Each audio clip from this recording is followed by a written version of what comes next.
Episode 293. Today we're talking about some standouts in yesterday's matchup between LA and Edmonton, game four.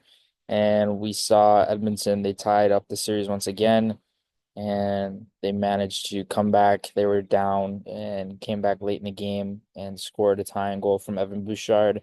And then, of course, in overtime, Leon Draisaitl, who else but Leon Draisaitl delivers and ends up taking this one and delivering to tie the series at two. I thought it was a competitive game. It was just a great game from both sides. I think the mindset heading this series was both sides needed to produce offense in order to win the series. And the interesting thing is, so far, both teams have. Both teams have produced a lot offensively, and LA's gotten a lot from their top nine, and Edmonton's got a lot from their top six. So that's a really good trend, especially the last few games for Edmonton, to be able to manage the game and be able to manage tempo effectively. I thought they were doing a much better job the past two games of, especially this game, of just being able to manage the pace a little bit more. And sometimes when the game fell behind them a little bit, they didn't get too worried. And you could tell they were still poised and they're still waiting for the right opportunities and still taking their shots and taking their moments. And I thought they were doing a great job. And they were just not only managing the game well, but they were managing the tempo, and they were able to skate really well. They were able to transition pucks really well. They were able to carry the play very effectively too, and not only in transition but in the O zone and being able to extend possessions on the wall, being able to get off the wall. Of course, guys like McDavid and Draisaitl, usually McDavid is the one getting off the wall, or a guy like Nugent Hopkins, someone like that. And I think one of the guys who's been very effective for them ever since returning has been Evander Kane. And you look at his physical play, how involved he is offensively, and not as much defensively, but more so on the physical side and the offensive side of the game is where you notice him. Obviously, a power forward presence and one of the biggest presences that, if that's a word, that they had last year in the regular season and come playoff time. And they really needed him back. And I felt like now was the right time and the perfect time for him to slot in the lineup. And he's looked very effective so far. I think there's still going to be a lot more games that we get to see of him. So we still get to see a lot more and what he could be offensively. That is still to be determined. We don't really know yet, but I just think that the way he played, the way he's engaged physically, the way he's battling on and off the puck. Of course, he's involved in a lot of after whistle stuff too. And the way he plays the game, he plays hard, plays tenacious, plays creative around the net, maneuvers around the net really well. I really liked his game, and he was very involved.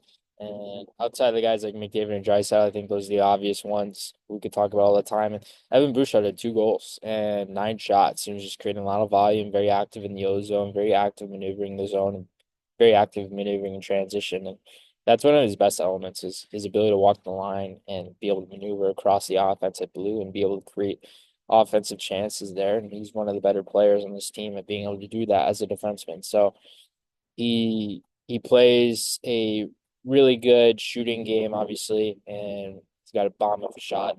And you just look at his offensive playmaking. He reminds me of Adam Fox in that sense, where he's not gonna like overly wow you, but he can make plays at the very last second. He can delay, he can hold and suck in guys and draw guys to him and wait till the very last second to make a play. I think that's one of his best attributes and what he does really well.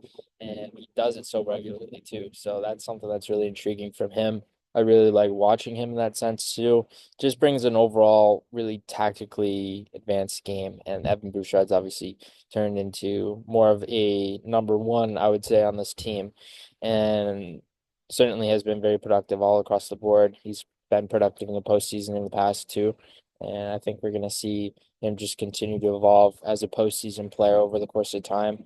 And I like Corey Perry's game as well. He had a goal in this game, and I just really liked his movement, his ability to use his speed, his ability to transition play, and his ability to carry the play, carry momentum, and stuff like that. He was doing a great job and was very involved and very, of course, he's very involved around the net. That's one of his best attributes when you talk about Corey Perry is his net front presence, and similar to Kane in that sense, where he can provide that net front presence, but also maneuver around the net and try to create scoring chances from that sense. He's not afraid to dig after second pucks and third pucks and stuff like that.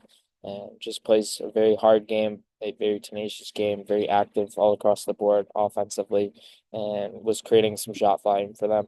On LA side, I liked Philip Deneau, and I thought his game was very effective too. Just played really noticeable at being able to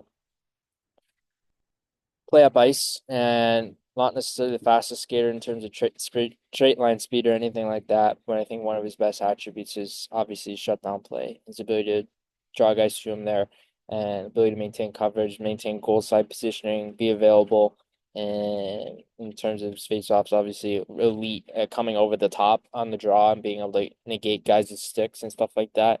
I think he's really effective as a face-off player, really underrated. Well, not I wouldn't say underrated, but he's just underrated in terms of how he uses his stick in the draws to be able to win pucks and be able to win sometimes draws that are 50-50 once the puck drops, and he does a great job doing that. Kevin Fiala, I feel like Kevin Fiala's been has had his name mentioned every game in the series, just the way he's played, the way he's competed, the way he's battled, and plays a underratedly hard game, I would say. Yes, he's a skilled player. Yes, he can produce goals. Yes, he can produce plays, make plays, and generate assists and stuff like that. But I think one of the underrated aspects of his game is how he's able to really just be involved physically. And he's underratedly strong too. He competes, he battles, he works to get second chances and second pucks back, and very active on the forecheck as well. And speaking of a guy who's active on the forecheck, Warren Fogle, who obviously former Oiler, and 9 shots on goal for him. Get a goal and just look very effective all around. I think he's been a really underrated and really nice fit for them this year, and especially sliding up and down their top nine, he can sometimes slide it in their middle six. He's more of a middle six guy from what I've seen, and especially the last few weeks of the season because they had Kempe, Kopitar, and Kuzmenko together typically.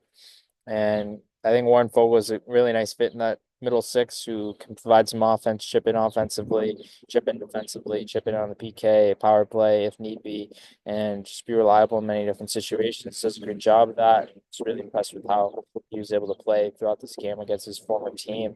And I like Trevor Moore as well, another guy who's very active in his forechecking ability, very tenacious, very active all around, and plays a hard game, plays a competitive game.